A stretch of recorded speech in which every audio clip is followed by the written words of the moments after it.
أشهد أن محمد رسول الله.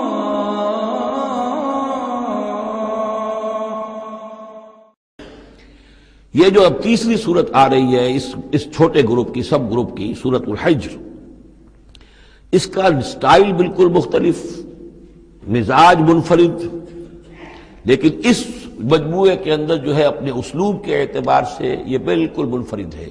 جیسے سورہ یونس سورہ ہود جوڑے کی شکل میں، سورہ یوسف منفرد، اگرچہ اس کا ایک جوڑا ہے اور وہ ہے دوسری جگہ پر سورہ طٰہٰ، وہ ہم جب پڑھیں گے تو وہاں اور بات واضح ہو جائے گی۔ دوسرا سب گروپ، اس میں یہ دو صورتیں تقریباً ایک مزاج کی، ایک ان کے درمیان جو ہے نسبت زوجیت سورہ رعد اور سورہ ابراہیم میں۔ تیسری صورت سورہ ہجر ہے۔ اب اس میں جو فرق ہے نوٹ کیجئے، سورہ رعد کے 6 رکوع ہیں اور 43 آیات ہیں، گویا کہ 7 آیات فی رکوع کا حساب بنتا ہے۔ سورہ ابراہیم کے 7 رکوع ہیں، 52 آیات ہیں، 7.5 آیت فی رکوع۔ سورہ ہجر کے 6 رکوع ہیں، 99 آیات ہیں، 16.5 آیات فی رکوع آپ کو ملیں گی۔ یہ اصل میں قرآن مجید میں مکی صورتوں میں آپ کو اسلوب کا یہ فرق نوٹ کر لینا چاہیے کہ جو ابتدائی صورتیں نازل ہوئی اس میں آیتیں چھوٹی چھوٹی، ردم بہت تیز، جیسے کہ پہاڑی نالے ہوتے ہیں، دریا ہوتے ہیں تو ان کا پاٹ بہت کم ہوتا ہے لیکن بہاؤ بہت تیز ہوتا ہے۔ دریائے کنہار جس نے بھی دیکھا ہے، دریائے سوات دیکھا ہے کالام میں یا کہیں اور، تو ان کی چوڑائی تو کچھ بھی نہیں ہوتی، بلکہ دریائے سندھ یہ پورا جو ہے، یہ شاہراہ ریشم جو ہے اس کے ساتھ دیکھیے تو نیچے معلوم ہوتا ہے چھوٹی سی کوئی لکیر پانی کی ہے، اس کے سوا کچھ بھی نہیں۔ لیکن جب وہی دریا آتے ہیں میدانوں میں تو اب آپ کو معلوم ہے دریائے سندھ جب دریا خاں کے پاس سے گزرتا ہے تو وہ 14 میل چوڑا بھی ہوا کرتا تھا، بارشوں کے زمانے میں 14 میل چوڑائی، اسی طریقے سے نیچے باولپور کے ایریا میں۔ تو یہ فرق ہے ان آیات کا۔ جو ابتدائی مکی صورتیں ہیں آیتیں چھوٹی چھوٹی، ان میں صوتی آہنگ بہت نمایاں، اس میں ایک موسیقی اور غنا کا پہلو بہت ہی واضح، اور اس میں جو ہے مضامین پھیل کر آتے ہیں، کھل کھل کر آتے ہیں، بڑی جو مضامین بہت گہرے ہوتے ہیں اور بہت پختہ ہوتے ہیں، احکمت آیات ہو۔ بعد میں جو صورتیں آئی ہیں مکی دور میں ہی ان مزاج بدلنا شروع ہوا، درمیانی دور میں کچھ اور آخری میں آ کر اب آیتیں بڑی بڑی ہیں، لمبی لمبی ہیں، اور یہ چیز جا کر پھر مدنی دور میں پھر انتہا کو پہنچ جاتی ہے۔ ایک آیت، آیت الکرسی، آیت البر وہ ہم پڑھ چکے، آیت الدین، ایک آیت کتنی بڑی۔ پھر وہاں ظاہر بات ہے کہ وہ ردم بھی اتنا نمایاں نہیں رہتا جتنا کہ آپ سورہ قاف میں دیکھتے ہیں، سورۃ النجم میں دیکھتے ہیں، سورہ رحمان میں دیکھتے ہیں، سورہ واقعہ میں دیکھتے ہیں، سورہ ملک میں دیکھتے ہیں۔ یہ جو صورتیں ہیں آخری جو 2 گروپس کی ہیں، انہی کی طرح کی ایک صورت یہ سورہ ہجر ہے۔ اصل میں زمانہ نزول کے اعتبار سے یہ ابتدائی 4 سالوں کی صورت ہے۔ اب یہ کہ مصحف میں یہاں کیوں رکھی گئی ہے، اب میں بہت ہی جرأت کر کے ایک بات کہہ رہا ہوں، اللہ عالم، میں یہ سمجھتا ہوں کہ یہ جو کہ ان صورتوں کا یہ سلسلہ بہت طویل ہو گیا اور اس میں ایک طرح کی مونوٹنی سی پیدا ہو رہی ہے، مضامین جو ہے تقریباً ایک ہی طرح کے دوہرا کر آ رہے ہیں، وہی ایک ان کا مطالبہ، معجزہ دکھاؤ، حصی کو نشانی دکھاؤ، اس کا جواب۔ تو رد و قدح جو ہے یہ تمام صورتیں جو ہم نے پڑھ لی ہیں 5 صورتیں، ان کے اندر مزاج ایک ہی ہے۔ تو گویا کہ اس مونوٹنی کو اللہ تعالیٰ نے چاہا کہ ختم کر کے، اور ابتدائی دور کی ایک صورت جس کا مزاج مختلف ہے ان صورتوں سے، اس کو یہاں شامل کر دیا گیا۔ البتہ یہ ہے کہ سورہ شعراء جو ہے، میں نے آپ کو بتایا تھا کہ 227 آیتیں ہیں اس کی، کل 14 رکوع ہیں، تقریباً یہی اوسط بنے گا اس کا، 16-17 آیتیں ہر رکوع کے اندر۔ سورہ شعراء اس سے بہت مشابہ ہے اس سورہ ہجر کا مضمون۔ دوسری بات یہ نوٹ کر لیجئے کہ یہاں پر خاص طور پر وہ جو میں نے آپ سے عرض کیا تھا کہ جو پاروں کی تقسیم ہوئی ہے اس میں کوئی حکمت پیش نظر نہیں رکھی گئی، اور یہ دور صحابہ میں تھا بھی نہیں۔ اب دیکھیے کہ سورہ ہجر کی صرف ایک آیت ہے کہ جو 13ویں پارے میں شامل ہے، اور اس کے بعد پوری سورت جو ہے ربما یود الذین کفروا، یہ پوری جو ہے دوسرے پارے 14ویں پارے کے اندر ہے۔ یہی سورت ہم دیکھ آئے ہیں سورہ ہود کے اندر۔ سورہ ہود کی صرف چند آیتیں ہیں کہ جو 11ویں پارے میں تھی، جی ہاں، اس کی 5 آیتیں جو ہیں یہ 11ویں پارے میں اور باقی پوری صورت 12ویں پارے میں۔ تو پاروں کی تقسیم جو ہے یہ اصل میں وہ بعد کے زمانے میں کی گئی ہے، اور اس میں ان چیزوں کو مد نظر نہیں رکھا گیا، جبکہ منزلیں پوری صورتیں، 3 صورتیں، 5 صورتیں، 7 صورتیں، جیسا کہ میں آپ کو بتا چکا ہوں۔ مکی اور مدنی صورتوں کے گروپ ہے، پوری صورتیں۔ یہ گروپ جو ہیں ان کے اندر بھی اور منزلوں کے اندر بھی. منزلوں کا تذکرہ چونکہ دور صحابہ میں بھی پایا جاتا ہے، لیکن یہ کہ یہاں پر ہم دیکھتے ہیں کہ پاروں کے معاملے میں یہ چیز موجود نہیں ہے. اب اگرچہ ہمارے پاس ابھی کچھ 10 منٹ باقی ہیں آج، لیکن یا تو یہ کہ اب اس کو ہم کل استعمال کریں، ہم یہ ٹیپ تو ضائع تو نہیں کریں گے، تو یا آپ کہتے ہیں تو میں کچھ آیتیں جو ہیں وہ سورہ حجر کی پڑھ لیتا ہوں. چلیں. بسم اللہ الرحمن الرحیم. الف لام را، یہ اس سلسلے کی آخری آیت سورت ہے. اب الف لام را، 5 سورتیں الف لام را سے اور ایک سورت الف لام میم را. تلک آیات الکتاب و قرآن مبین، یہ اللہ کی آیات، اللہ کی کتاب کی آیات ہیں اور قرآن مبین کی آیات ہیں. ربما یود الذین کفروا لو کانوا مسلمین، ایک وقت آئے گا کہ وہ لوگ کہ جنہوں نے کفر کیا تھا حسرت کے ساتھ کہیں گے کاش کہ ہم اسلام لے آتے.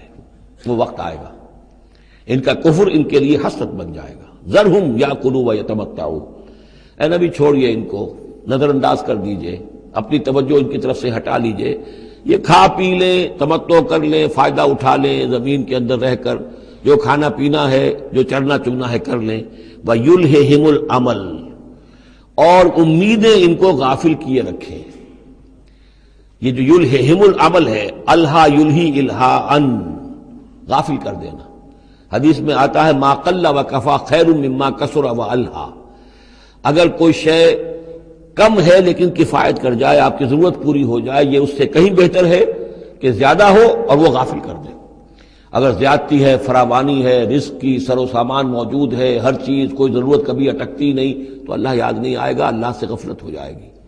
اس سے بہتر یہ ہے کہ ضرورت تو پوری ہو جائے، کسی کے سامنے دستے سوال دراز نہ کرنا پڑے، لیکن یہ ہے کہ اس سے زیادہ نہ ہو کہ تاکہ غفلت نہ ہو. ما قل وکفا خیر مما کثر والہا، الہاکم التکاثر، وہ صورت مبارکہ ذہن میں رکھیے. وَيُلْهِهِمُ الْعَمَلُ، طول عمل کہلاتا ہے. یہ انسان لمبے لمبے نقشے بناتا چلا جاتا ہے، میں یوں کروں گا، پھر ایسے کروں گا، پھر اس طرح کروں گا، پھر اس سے یہ کہ وہ کارخانہ بنا لوں گا، پھر ایک اور کارخانہ بنا لوں گا، یا یہ کہ اپنے پروفیشن کے اندر یہ کام کروں گا، اس طرح آگے بڑھوں گا. اسی میں مگن رہتا ہے، زندگی ختم ہو جاتی ہے. فَسَوْفَ يَعْلَمُونَ، تو ان قریب انہیں معلوم ہو جائے گا اور انہیں حقیقت جو ہے ان پر منکشف ہو جائے گی. وَمَا أَهْلَكْنَا مِنْ قَرْيَةٍ إِلَّا وَلَهَا کِتَابٌ معلوم، اور ہم نے کسی بھی بستی کو ہلاک نہیں کیا مگر یہ کہ اس کا وقت معین تھا لکھا ہوا، اس سے پہلے وہ عذاب نہیں آیا. مَا تَسْبِقُ مِنْ أُمَّةٍ أَجَلَهَا وَمَا يَسْتَأْخِرُونَ، اور جب وہ وقت آ جاتا تھا تو نہ کوئی امت وہ اس سے پہلے آگے بڑھ سکتی تھی اور نہ وہ پیچھے کر سکتے تھے. وہ وقت تو معین ہے اللہ کا، تو نہ وہ پیچھے کر سکتے ہیں نہ امت آگے بڑھ سکتی ہے. وَقَالُوا يَا أَيُّهَا الَّذِي نُزِّلَ عَلَيْهِ الذِّكْرُ إِنَّكَ لَمَجْنُونٌ، اور بڑی ڈھٹائی کے ساتھ انہوں نے کہا اے وہ شخص جس کا یہ گمان ہے کہ اس پر ذکر نازل ہوا ہے. یہ ترجمہ میں کر رہا ہوں، ورنہ لفظی ترجمہ کیا ہوگا؟ اے وہ شخص جس پر ذکر نازل کیا گیا ہے، انک لمجنون، ہمارے نزدیک تو تم مجنون ہو، تمہارا دماغ خراب ہو گیا ہے، تم پر جن کا اسیب کا سایہ آ گیا ہے، یا تمہارا دماغی توازن صحیح نہیں رہا. لہذا بامحاورہ ترجمہ ہوگا اے وہ شخص، قالوا یا ایھا الذی، اے وہ شخص جو یہ سمجھتا ہے، جس کو یہ زوم ہے، جس کا گمان ہے، نزل علیہ الذکر، کہ اس پر اللہ کی طرف سے الذکر نازل ہوا ہے، یاد دہانی نازل ہوئی ہے، انک لمجنون، ہمارے نزدیک تو تم دیوانے ہو گئے ہو. معاذ اللہ ثم معاذ اللہ. لو ما تاتینا بالملائکۃ ان کنت من الصادقین، کیوں نہیں لے آتے فرشتوں کی فوج ہمارے سامنے اگر تم سچے ہو. ما ننزل الملائکۃ الا بالحق، اور اللہ تعالیٰ کی طرف سے جواب آ رہا ہے ہم نہیں اتارا کرتے فرشتوں کو مگر حق کے ساتھ. فرشتے تو آتے تو عذاب لے کر آتے ہیں، فیصلہ لے کر آتے ہیں. فرشتے آئے تھے حضرت لوط کی قوم کے اوپر اور سدوم اور عمورہ کی بستیوں پر عذاب لانے کے لیے آ گئے تھے. تو یہ فرشتوں کو بلانا چاہتے ہیں، اپنی شامت بلانا چاہتے ہیں. ما ننزل الملائکۃ الا بالحق، وہ تو آتے ہیں تو آخری فیصلے کے لیے آتے ہیں. وما کانوا اذا منذرین، اور پھر انہیں کوئی اور پھر مہلت نہیں دی جاتی. انا نحن نزلنا الذکر وانا له لحافظون، یقیناً ہم ہی نے یہ ذکر نازل کیا ہے اور ہم ہی اس کے محافظ ہیں، ہم اس کی حفاظت کریں گے.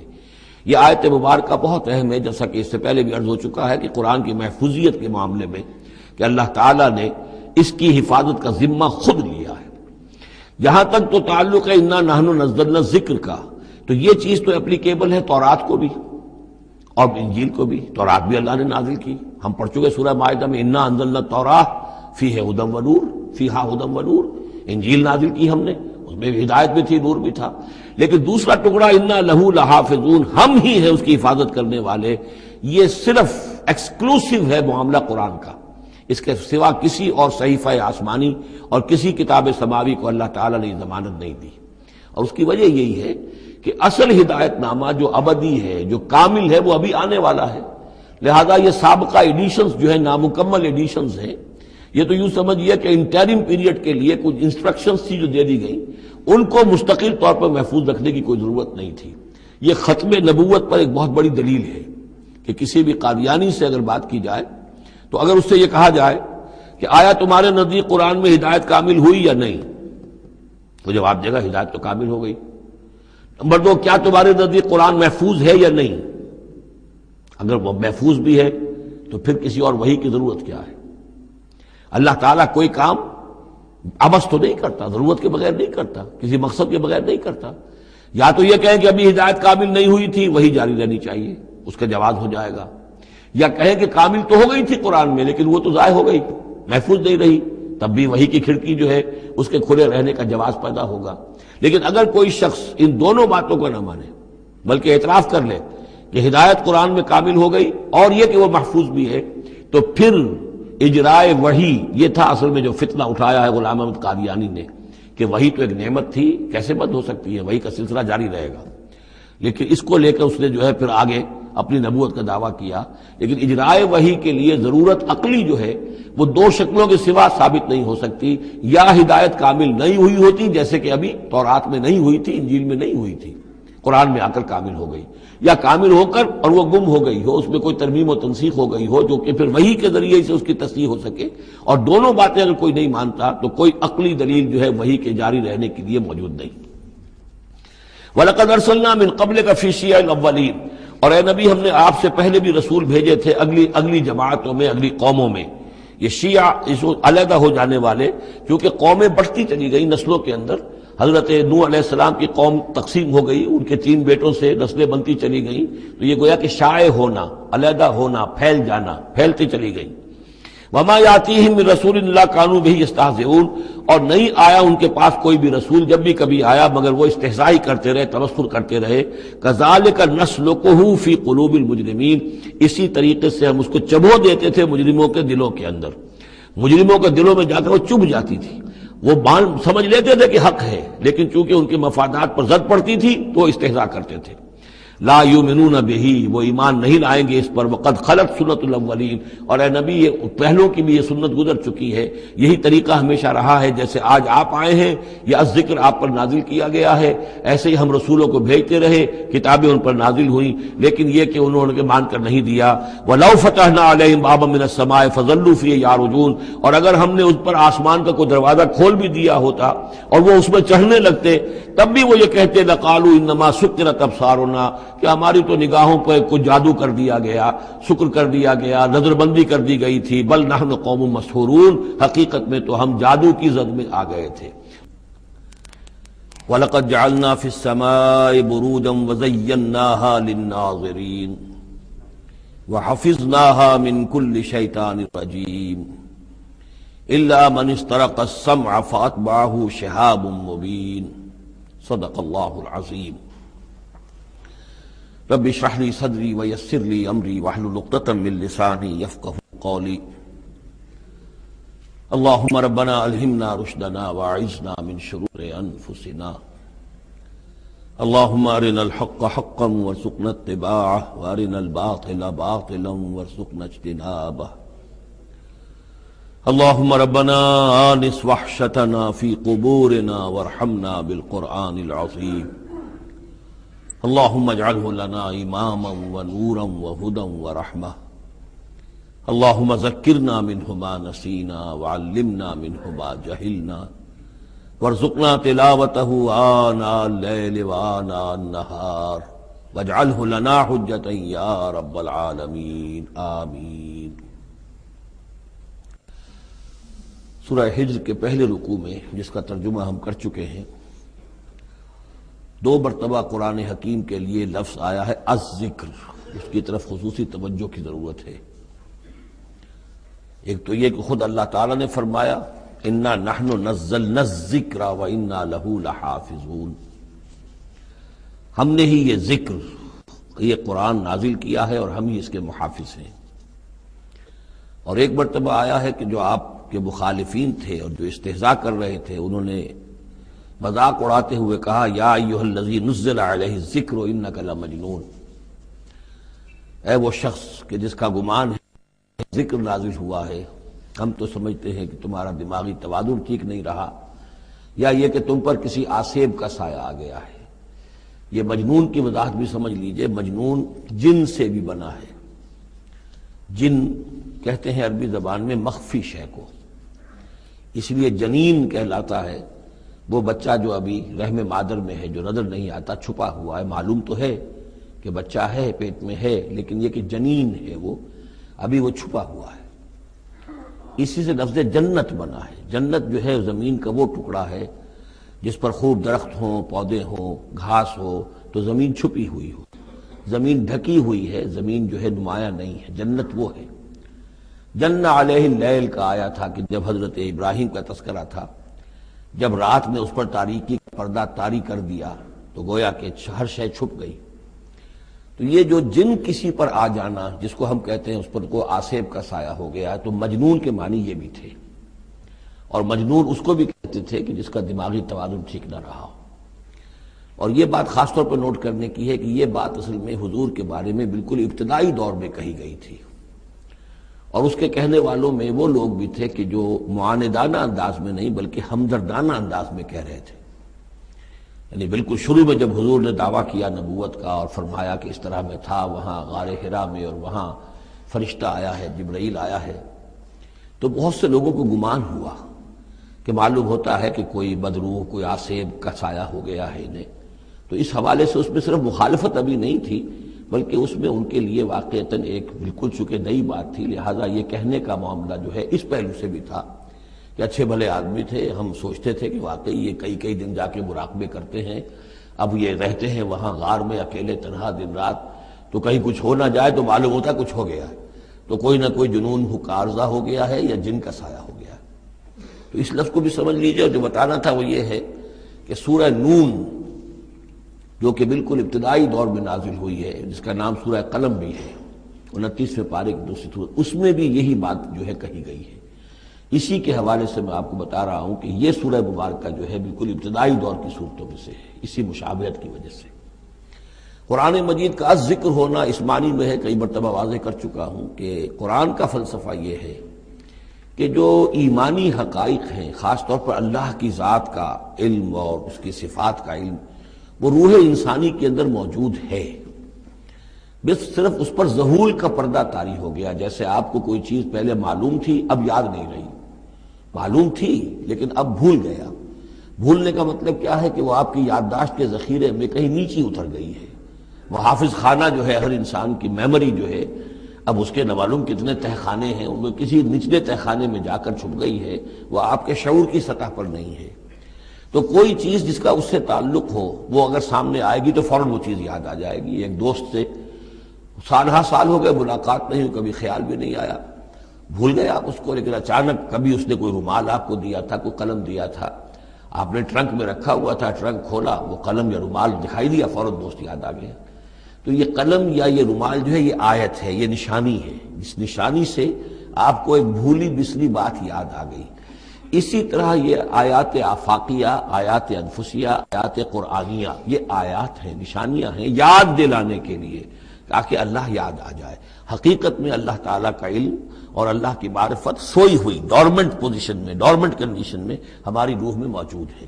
تو الذکر، دی ریممبرنس یا دی ریمائنڈنگ، یہ اصل میں وہ چیزیں کہ جو روح انسانی کے اندر موجود ہیں، لیکن جن پر ظہور کے اور نسیان کے پردے پڑ گئے ہیں، ان پردوں کو ہٹا کر تازہ کرنا۔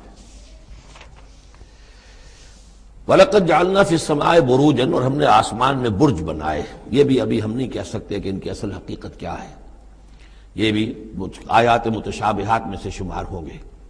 وَزَيَّنَّاهَا لِلنَّاظِرِينَ، اور ہم نے اسے مزین کر دیا ہے آسمان کو اور برجوں کو دیکھنے والوں کے لیے، جو بھی ستارے نظر آتے ہیں، کیا رنگا رنگ نقشہ آسمان پر نظر آتا ہے۔ وَحَفِظْنَاهَا مِن كُلِّ شَيْطَانٍ رَجِيمٍ۔ البتہ اب یہ وہ بات ہے جو ایمان بالغیب کے حوالے سے ہمیں ماننی ہوگی کہ ان ستاروں کا ایک کام یہ بھی ہے کہ اللہ تعالیٰ نے ان کو گویا کہ پہرے کی جگہیں بنایا ہے، ہم نے حفاظت کی ہے ان کی ہر شیطان رجیم سے، جو بھی شیطان مردود ہے اس کی طرف سے حفاظت کا یہ سارا سامان ہے کہ جو آسمانوں میں کیا گیا ہے۔ اب اس کے لیے آج میں چاہتا ہوں کہ وہ بات آپ سمجھ لیں اچھی طرح، کہ جیسے آپ آگے آ بھی جائے گا کہ انسانوں کی تخلیق جو ہے وہ تو یوں سمجھیے اس کائنات کے تخلیق کے اعتبار سے بڑی ریسنٹ شے ہے، بڑی ماضی قریب کی بات ہے۔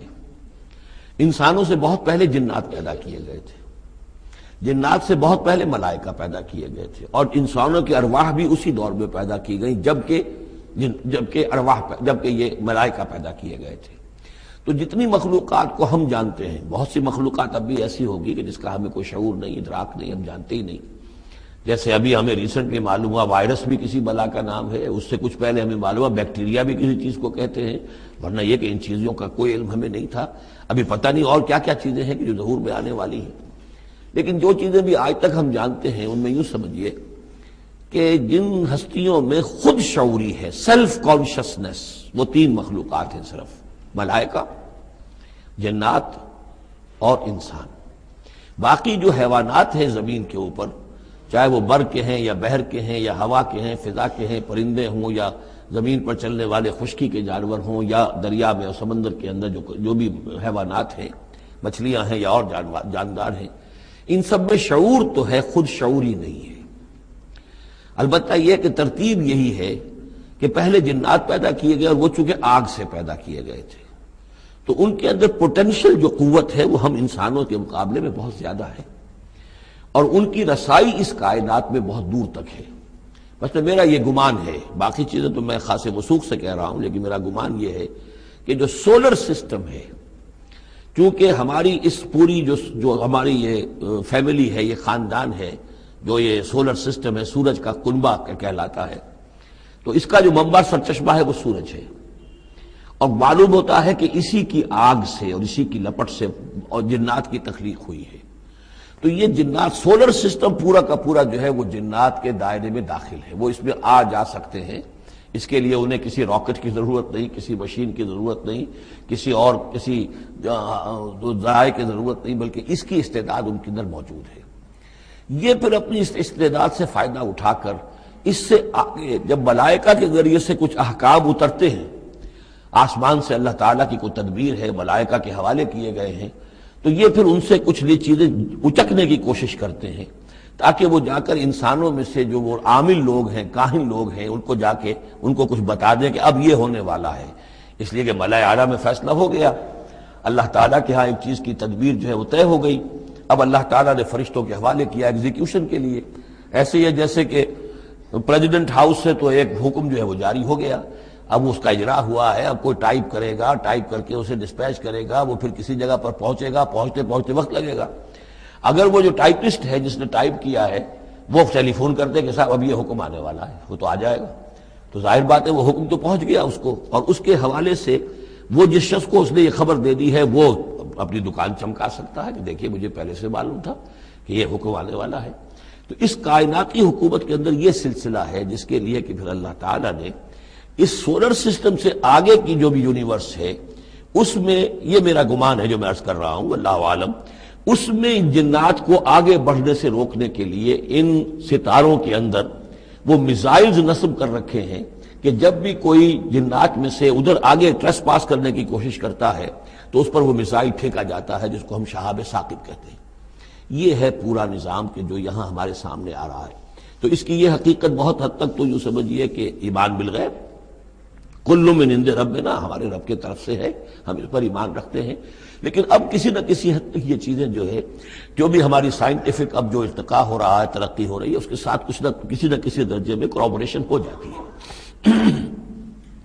وَحَفِظْنَاهَا مِن كُلِّ شَيْطَانٍ رَجِيمٍ، اور ہم نے حفاظت کر لی ہے ان آسمانوں کی ان شیاطین سے کہ جو مردود ہیں، إِلَّا مَنِ اسْتَرَقَ السَّمْعَ، سوائے اس کے کہ جو کوئی چرا کے لے بھاگا، مطلب یہ کہ فرشتہ نازل ہو رہا ہے اور فرشتے کے ساتھ احکام بھی ہیں، چونکہ یہ وہ نوری ہے، یہ ناری ہے، نور اور نار کے درمیان فاصلہ بہت تھوڑا ہے، بہت قرب ہے، لہذا اس کی بدولت اسی وجہ سے یہ جن تھا جو تھا عزازیل، لیکن فرشتوں کے ساتھ اس کا اٹھنا بیٹھنا تھا، انہی میں شامل تھا، اسی لیے ان کی جو آپس میں جو ان کا قرب ہے اس کی وجہ سے فرشتوں سے کوئی اچک لیتے ہیں۔ الا من استرق السمع، اگر کسی نے کوئی چیز سن لی اور سن کر وہ بھاگا، فاتبعہ شہاب مبین، تو اس کے پیچھے اس کا پیچھا کرتا ہے ایک انگارہ چمکتا ہوا۔ یہ مثائلز ہیں کہ جو اللہ تعالیٰ نے نصب کیے ہوئے ہیں۔ والارض مددناہا، اور زمین کو ہم نے پھیلا دیا جیسے بستر پھیلایا جاتا ہے، والقینا فیہا رواسیا، اور اس میں ہم نے لنگر ڈال دیے۔ یہ پہاڑ جو ہے قرآن مجید بار بار کہتا ہے کہ زمین کا جو سٹیبلائزنگ ایفیکٹ ہے ان پہاڑوں کا زمین کی حرکت کے دوران۔ فَأَنبَتْنَا فِيهَا مِن كُلِّ شَيْءٍ مَوْزُونٍ، اور اس میں ہم نے اگا دی ہر شے جو کہ بہت ہی اندازے سے ہے، یعنی یہ کہ جو بھی کوئی ایک شے بھی اگر ایک حد سے آگے بڑھ جائے تو وہ باقی ساری چیزوں کو ختم کر دے گی۔ بعض ایسی مچھلیاں ہیں کہ اگر ان کی جو ریپروڈکٹیو صلاحیت ہے، جتنے ان کے انڈے ہوتے ہیں وہ سب انڈے جو ہے وہ مچھلیاں بن جائیں تو چند ہی سال کے اندر یہ زمین جو ہے اس سے کئی گنا حجم جو ہے وہ ایک مچھلی کی اولاد سے اور ایک مچھلی کی نسل سے وجود میں آ جائے گا۔ تو ایک کنٹرول کیا ہوا اللہ نے ہر شے کے اوپر، تمام چیزیں جو ہیں وہ ایک اندازے کے مطابق، ایک وزن کے ساتھ، ایک اندازے کے ساتھ اس دنیا میں چل رہی ہیں۔ من کل شیء موزون، ہر چیز جو ہے وہ ایک اندازے اور وزن کے مطابق ہے۔ وجعلنا لکم فیہا معاش، اور ہم نے اس میں تمہارے لیے طرح طرح کے معاش کے سلسلے پیدا کر دیے۔ ومن لستم لہ برازقین، اور ہم تو ان کو بھی روزی کا سامان دیتے ہیں جن کو تم رزق نہیں دیتے۔ ایک تو یہ ہے کہ تمہارے پاس گھوڑا بندھا ہوا ہے، تمہیں فکر رہتی ہے چارہ اس کو دینا ہے، کچھ نہ کچھ دانہ ڈالنا ہے، لیکن کتنی مخلوقات ہماری ہے کہ تم نہیں ہو اس کو رزق دینے والے، ہم رزق پہنچا رہے ہیں۔ وَإِن مِّن شَيْءٍ إِلَّا عِندَنَا خَزَائِنُهُ، اور نہیں ہے کوئی شے مگر یہ کہ ہمارے پاس تو اس کے خزائن ہیں، لا متناہی، ہماری ریسورسز جو ہیں وہ یہ کہ لمیٹڈ نہیں ہے، لیکن وما ننزلہ الا بقدر معلوم، ہم نہیں نازل کرتے اس میں سے مگر ایک اندازے کے مطابق کہ جو طے شدہ ہے۔ یعنی یہ کہ سٹور تو بہت بڑا ہے، لیکن یہ کہ سٹور سے جو ایشو ہوتا ہے اللہ تعالیٰ کے ہاں ہر چیز کا، تو اس کا ایشو ہونا جو ہے وہ اندازے کے مطابق ہے، ایک حساب کتاب کے ساتھ ہے، ورنہ جیسا کہ میں نے کہا کیوس ہو جائے۔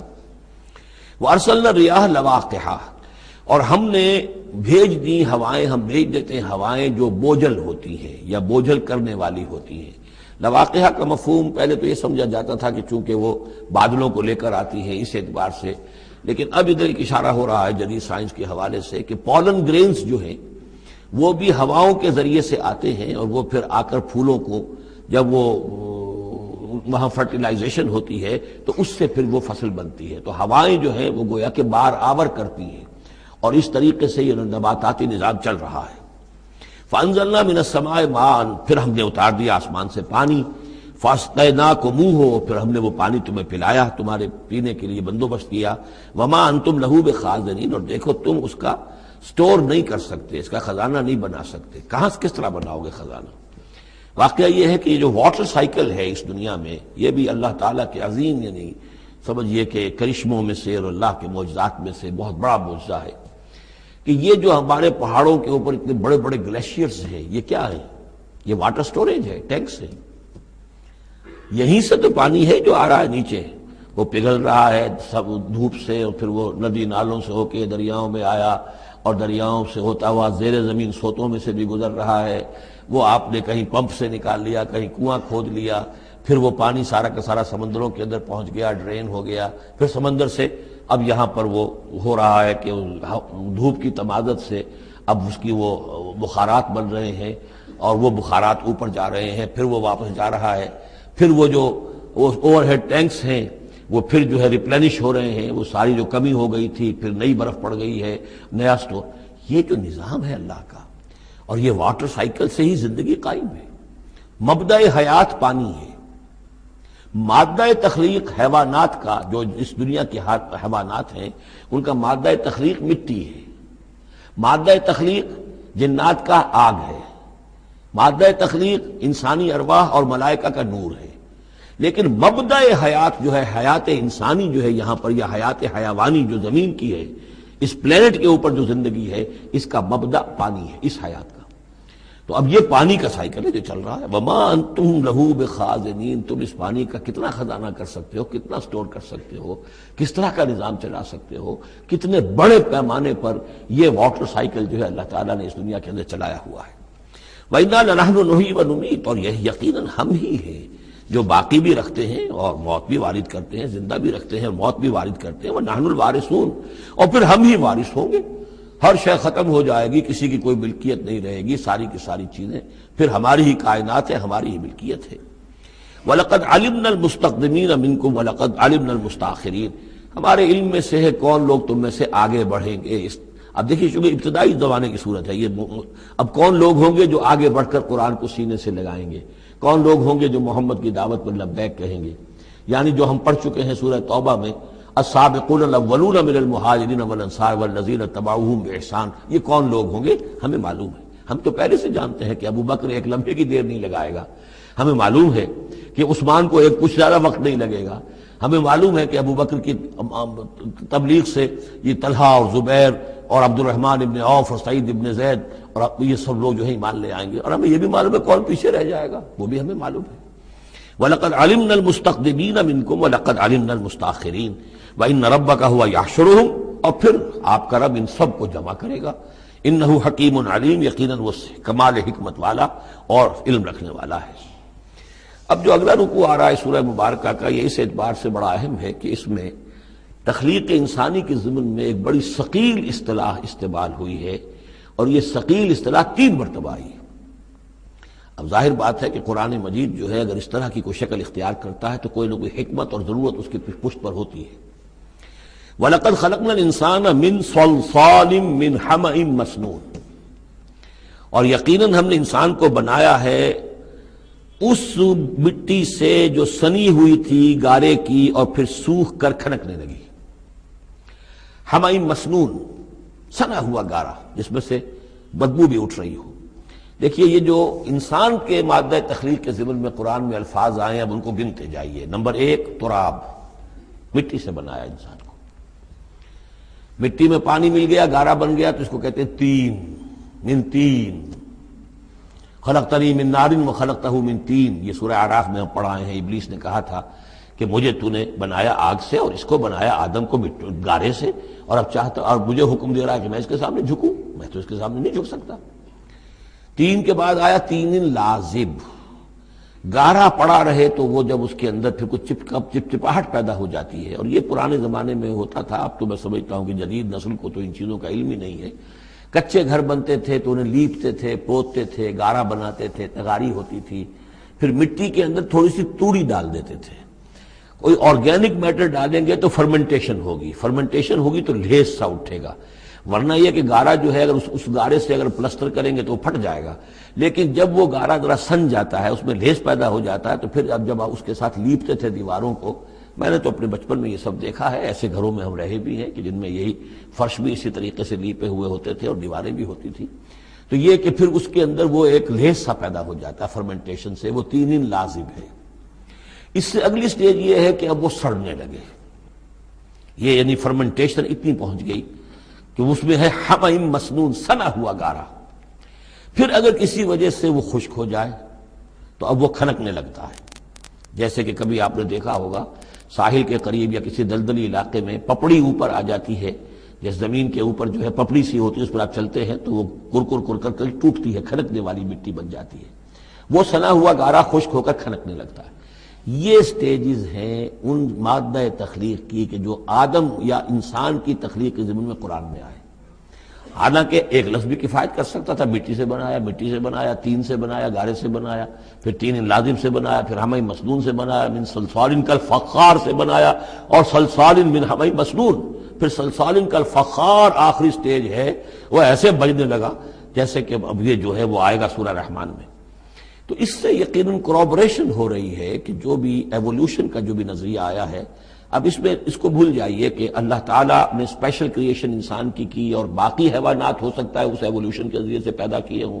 اس وقت بحث جو ہے کریشن آف مین کے بارے میں نہیں کر رہا ہوں، لیکن یہ کہ سائنس نے بھی ایک تو یہ بات بتائی کہ یہ ساری حیات حیواناتی جو بھی زمین پر ہے یہ مٹی سے بنی ہے. گویا کہ متفق گردید رائے بو علی بارائے من، قرآن اور سائنس متفق ہو گئے. پھر یہ کہ اس میں مٹی کے اندر گارے کی شکل بنی، پانی ملا، مبدأ حیات پانی ہے، قرآن بھی کہہ رہا ہے۔ پھر یہ کہ وہ ساحلی علاقوں پر دلدل بنی، اور دلدل کے اندر پھر وہ فرمنٹیشن وہاں ہوئی، اور اسی میں پھر جب وہ دراڑیں سی پڑ جاتی ہیں سمندر کے قریب دلدلی علاقے میں، تو وہاں سے ان کا کہنا ہے کہ حیات کا آغاز ہوا، الجی یا امیبا، حیواناتی حیات، اور یا یہ کہ نباتاتی حیات کا۔ تو یہ چیزیں جو ہیں، یہ سٹیجز تقریباً اسی کے ساتھ، یہ تمام الفاظ جو ہیں قرآن کے جو استعمال کر رہا ہے ان کے ساتھ کسی حد تک اس کا ایک ربط اور تعلق قائم ہوتا ہے۔ اور ہم نے بنایا انسان کو اس مٹی سے جو سڑنے کے بعد، اس گارے سے کہ جو سڑنے کے بعد سنا ہوا گارا پھر وہ کھنکنے لگا تھا سوکھ کر۔ والجان خلقناہ من قبل، اور جنات کو ہم نے پیدا کیا تھا پہلے، من نار السموم، لو کی آگ سے۔ اب یہ سموم سے مراد کیا ہے؟ بعد سموم آپ نے سنا ہوگا، وہ تیز لو جو آیا کرتی تھی، صحراؤں میں آتی ہے، آگ جھلک دینے والی گرم ہوا۔ تو اصل میں ایک ہوتا ہے، جیسے کہ ہم نے فزکس میں پڑھا تھا، جن لوگوں نے تھوڑی بہت فزکس پڑھی ہوگی ایف ایس سی میں، کہ یہ جو شعلہ ہوتا ہے، فلیم کا ایک حصہ وہ ہوتا ہے جو نظر آتا ہے، لیومینس، وہ نظر آتا ہے، اس کے اندر حرارت کم ہوتی ہے، اور ایک انویزیبل جو ہوتا ہے اس کے گرد حالہ جو نظر نہیں آتا، اس میں ہوتی ہے تیزی شدید جو ہوتی ہے، سب سے زیادہ ٹیمپریچر جو ہوتا ہے وہ اس میں ہوتا ہے کہ جو اس کا حصہ نظر نہیں آتا۔ اس حصے سے، آگ کی اس لو سے، اس لو کی لپٹ سے یا لو کی لپٹ سے جو بھی اسے کہیں، اس سے ہم نے جنات کو پیدا کیا۔ لیکن یہ سمجھ لیجئے کہ اس سے جنات پیدا کیے گئے، لیکن وہ آگ نہیں ہے۔ ہم مٹی سے پیدا کیے گئے لیکن مٹی نہیں ہے۔ اب ایک یہ کہ قلب ماہیت ہو چکی ہے، ہمارا جو یہ پروٹوپلازم ہے، جو ہمارے ٹیشوز ہیں، باڈی ٹیشوز، وہ مٹی تو نہیں ہے، اگرچہ سورس مٹی ہے، بنے مٹی سے ہیں، لیکن اب مٹی نہیں ہے۔ دوبارہ اگرچہ پھر یہ گل سڑ کر مٹی ہو جائیں گے، اس وقت مٹی نہیں ہے۔ اسی طریقے سے جنات آگ سے بنائے گئے لیکن آگ نہیں ہے، ہاں ان کا مادہ تخلیق آگ ہے۔ اور دوسرا یہ معلوم ہو گیا کہ وہ انسانوں کی تخلیق سے بہت پہلے پیدا کیے گئے۔ وَإِذْ قَالَ رَبُّكَ لِلْمَلَائِكَةِ إِنِّي خَالِقٌ بَشَرًا مِّن صَلْصَالٍ مِّنْ حَمَإٍ مَّسْنُونٍ، اور یاد کرو جب کہ کہا تھا آپ کے رب نے فرشتوں سے کہ میں بنانے والا ہوں ایک بشر اس کھنکھناتے ہوئے سنے ہوئے گارے سے۔ پھر وہی الفاظ، من صلصال من حمأ مسنون، ثقیل لفظ ہے، ثقیل اصطلاح ہے۔ اور یہاں خاص طور پر نوٹ کیجئے کہ لفظ آدم نہیں آیا، بشر بنانے لگا ہوں۔ کہیں بھی قرآن مجید میں جہاں یہ تخلیق کے ابتدائی مراحل بیان ہوتے لفظ آدم کہیں نہیں ملے گا آپ کو، سوائے وہ ایک آیت میں نوٹ کرا چکا ہوں سورہ آل عمران کی، کہ عیسیٰ کی مثال بھی اللہ کے نزدیک آدم کی سی ہے، خلقہ من تراب ثم قال له کن فیکون، وہ ایک مثال موجود ہے، لیکن باقی کہیں آپ کو بشر، انسان، جب میں بنانے والا ہوں ایک انسان اس مٹی سے سنے ہوئے گارے کی جو سوکھ کر کھنکھنانے لگی ہے، فَإِذَا سَوَّيْتُهُ، جب میں اس کا تسویہ کر لوں۔ تخلیق کے بعد تسویہ ہوتا ہے، جیسے کسی شے کا ایک ہیولہ بن گیا، پھر اس کی نوک پلک سنواری جاتی ہے۔ مین سٹرکچر جو ہے کسی بلڈنگ کا کھڑا ہو گیا، اب اس کا آرکیٹیکچرل ٹچز ہیں، اس کے اوپر ڈیکوریشن ہے، اس پہ پینٹنگ ہے، یہ تسویہ ہے۔ فَإِذَا سَوَّيْتُهُ، پھر جب میں اسے پوری طرح نک سک سے درست کر دوں، صحیح بنا دوں، پورا کر لوں، وَنَفَخْتُ فِيهِ مِن رُوحِي، اور پھونک دوں میں اس میں اپنی روح میں سے، کہ روحی ضمیر متکلم کا صیغہ ہے سیدھا سیدھا، فَقَعُوا لَهُ سَاجِدِينَ، تو گر پڑنا اس کے سامنے سجدے میں۔ فَسَجَدَ الْمَلَائِكَةُ كُلُّهُمْ أَجْمَعُونَ، اب یہ تیسری مرتبہ پڑھ رہے ہیں ہم قرآن حکیم میں یہ قصہ آدم و ابلیس۔ تو کیا سجدہ سب فرشتوں نے، کل کے کل نے، سب نے مل کر۔ دیکھیے یہ جو ہے تاکید کی انتہا ہے، فرشتوں میں سے کوئی بھی مستثنیٰ نہیں رہا، نہ جبرائیل، نہ میکائیل، نہ اسرافیل، الا ابلیس، سوائے ابلیس کے۔ اور اس میں پھر گمان ہوتا ہے کہ شاید یہ بھی فرشتہ تھا، فرشتہ نہیں تھا، اس کی وجہ سورہ کہف میں مل جائے گی۔ ابا ان یکون مع الساجدین، اس نے انکار کیا سجدہ کرنے والوں کے ساتھ ہونے سے۔ قال یا ابلیس ما لک الا تکون مع الساجدین، اللہ نے فرمایا ابلیس کیا ہوا تجھے، کیا سبب ہے، تو کیوں نہیں ہوا سجدہ کرنے والوں کے ساتھ؟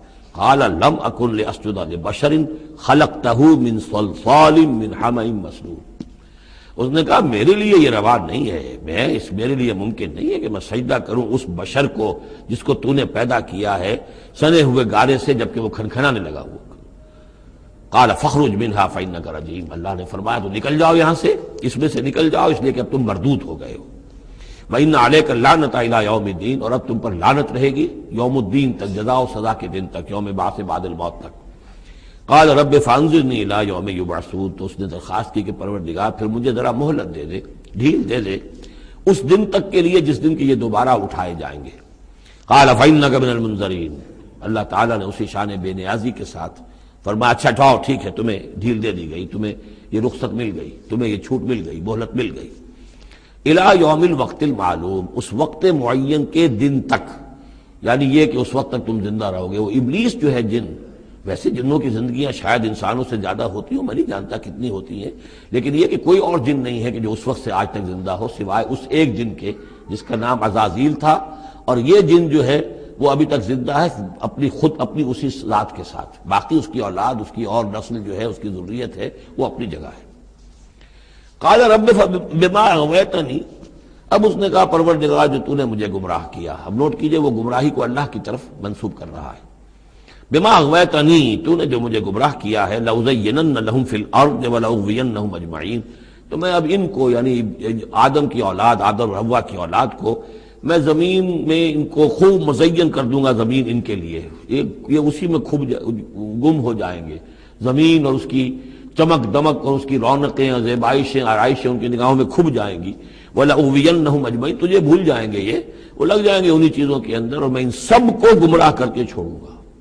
لَأُغْوِيَنَّهُمْ أَجْمَعِينَ، سب کو، إِلَّا عِبَادَكَ مِنْهُمُ الْمُخْلَصِينَ، سوائے ان میں سے ان کے کہ جن کو تو اپنا خاص بندہ بنا لے، تو اپنا خاص بندہ بنا لے، مخلص کر لے، یہاں پہ وہی نوٹ کیجئے مخلص ہے، مخلصین، جن کو تو خالص کر لے اپنے لیے، ظاہر بات ہے کہ اس پر تو میرا زور نہیں چلے گا، باقی یہ کہ میں کسی کو چھوڑوں گا نہیں۔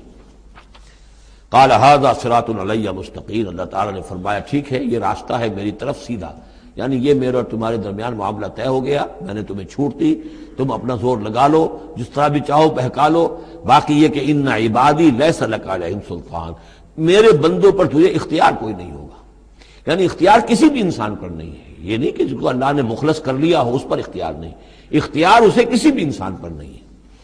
ان عبادی لیس لک علیہم سلطان الا من اتبعک من الغاوین، سوائے ان کے کہ جو خود تیری پیروی کرے، خود غاوین میں سے ہو، خود ان کے اندر غوا ہو، خود ان کے اندر سرکشی ہو، خود وہ جو ہے وہ اپنی نفس پرستی کی طرف مائل ہو، وہ تو تیری پیروی کریں گے، ان کو تو جدھر چاہے لے جا، جس کھائی میں چاہے لے جا کے ان کو پھینک دے، اور جس جہنم کی جس وادی میں چاہے ان کو گرا دے، مجھے اس سے دلچسپی نہیں، لیکن یہ کہ میرے کسی بندے پر تجھے اختیار حاصل نہیں ہوگا۔ وَإِنَّ جَهَنَّمَ لَمَوْعِدُهُمْ أَجْمَعِينَ، اور پھر جہنم ہی ان سب کا ٹھکانہ ہوگا، سب کا جو بھی تیری پیروی کریں گے۔